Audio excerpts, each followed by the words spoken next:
Bonjour à tous et bienvenue pour ce petit tutoriel d'Age of Magic, un RPG de smartphone de très bonne qualité qui propose de nombreux modes de jeu, avec un équilibre plutôt intéressant que la plupart des jeux du même genre. Il faut savoir que voilà, vous avez pour tous les héros la possibilité d'atteindre le rang maximum, ce qui les rend en majorité pour beaucoup de nombreux héros qui soient viables au terme du jeu, ce qui n'est pas le cas dans beaucoup de jeux que vous pouvez voir aujourd'hui actuellement sur ce type de RPG un petit peu à l'ancienne.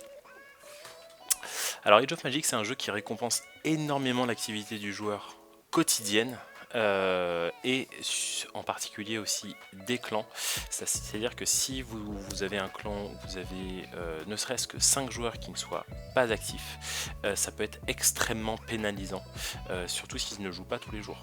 Donc vraiment le point le plus important du jeu, si vous voulez aller loin et si vous voulez vraiment vous développer, c'est vraiment d'avoir un temps de jeu qui soit régulier. On peut se connecter 45 minutes par jour, voire même 30 minutes, ça suffit en soi pour pouvoir progresser, mais il va falloir utiliser avec intelligence ici son énergie, ce qui est le but du tutoriel ici, afin de pouvoir ici monter un héros au maximum et développer une équipe qui soit viable et qui permette d'aider son clan. Donc la première chose à faire quand on débute le jeu, évidemment, c'est de dépenser son énergie, essayer de remplir les quêtes afin de monter assez rapidement en niveau. Ça c'est faisable, hein. J'ai par exemple refait le jeu vendredi. Aujourd'hui dimanche, voilà, je suis au niveau 30. Donc c'est possible d'avancer assez vite au début, il faut simplement utiliser l'énergie et même utiliser des recharges. Première étape du coup, c'est essayer d'atteindre le niveau 17. Le niveau 17 vous permet d'ajouter des amis que vous pouvez ensuite utiliser pour emprunter un héros en combat et vous permettre d'avancer.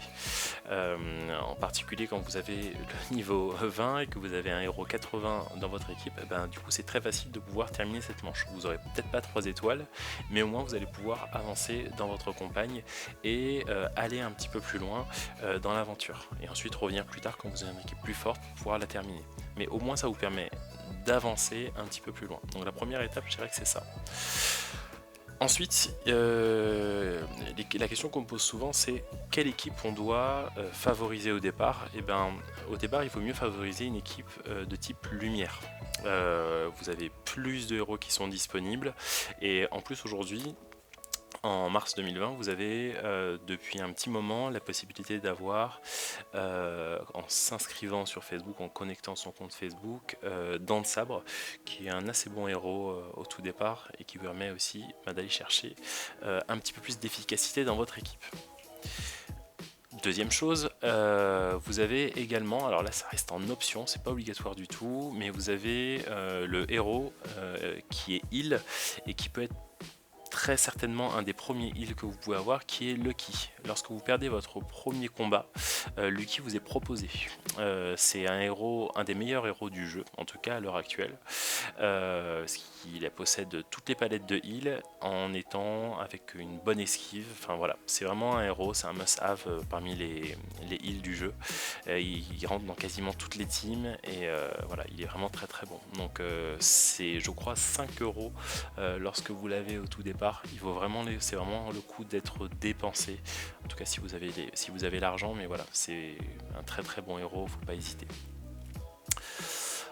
Ensuite, évidemment, vous pouvez quand même monter les héros de type KO, mais par contre, il ne faut pas forcément dépenser tout son argent dedans. Je dirais que jusqu'au niveau 35, c'est assez facile de pouvoir s'éparpiller un petit peu. Une fois que vous allez dépasser le niveau 40, 50, il va commencer à falloir se focaliser sur certains héros, puisque dans le jeu, la particularité, c'est que au début, vous avez beaucoup d'argent et on pense que on peut l'utiliser et le dilapider un peu comme on veut.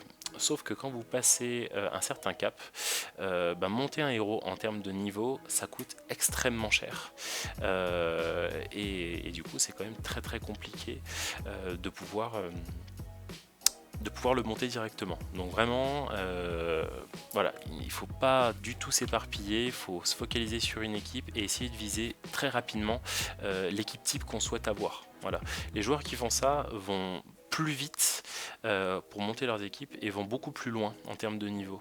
Ceux qui s'éparpillent, qui gardent des niveaux, voilà, plein de héros niveau 40 en essayant de monter tout le monde, ça ne fonctionne pas, c'est une très très mauvaise stratégie, vous avancez moins vite, vous avez moins d'efficacité dans tous les modes de jeu et finalement voilà, vous avancez beaucoup moins, d'accord, même si ça vous permet de faire plein d'événements, mais c'est une fausse idée. Il faut vraiment ici essayer d'avancer le plus loin possible avec une équipe qui vous permettra après de récolter tous les fragments que vous souhaitez de n'importe quel héros et ensuite de vraiment constituer une seconde team si vous en avez envie, d'avancer bien dans un mode de jeu. Enfin voilà, c'est vraiment moi ce que je vous recommande. Et de préférence, vous pouvez avoir voilà, 2 grosses équipes. Je dirais qu'il faut avoir voilà, 10 héros, en tout cas lorsqu'on débute. Hein. Après, évidemment, vous pouvez monter beaucoup plus loin. Voilà, donc ne pas s'éparpiller. Deuxième chose ici, souvent on me demande voilà, comment j'utilise mes pièces d'or. Alors les pièces d'or déjà, c'est une ressource que vous pouvez avoir grâce à votre classement dans l'arène. Votre classement dans l'arène, plus vous êtes haut, plus vous allez gagner de pièces d'or. Ces pièces d'or, en fait, elles vous sont distribuées tous les jours. Alors en fonction de l'heure à laquelle vous vous connectez, moi par exemple c'est 17h30. À 17h30, à 17h plutôt, je reçois tous les jours mon montant de pièces d'or. Ce montant de pièces d'or, voilà, vous pouvez le réinvestir. Alors la bonne manière de dépenser son argent, ces pièces d'or, c'est en recharge d'énergie. Toutes les autres moyens de pouvoir le dépenser sont plutôt mauvais ou ne sont pas rentables. Et donc il faut utiliser un maximum de 2 fois par jour votre recharge en énergie. Encore une fois, ça vous permet de le dépenser plus rapidement, de faire les campagnes héros rapidement, enfin bref, voilà, c'est vraiment la bonne option. Ça peut vous coûter 100 pièces par jour, mais finalement c'est rentabilisé avec les autres modes de jeu qui peuvent vous donner des pièces. Donc voilà, si j'ai un conseil, c'est dépenser vos pièces uniquement dans les recharges d'énergie et dans rien d'autre. Voilà, c'est vraiment très très important par rapport à ça.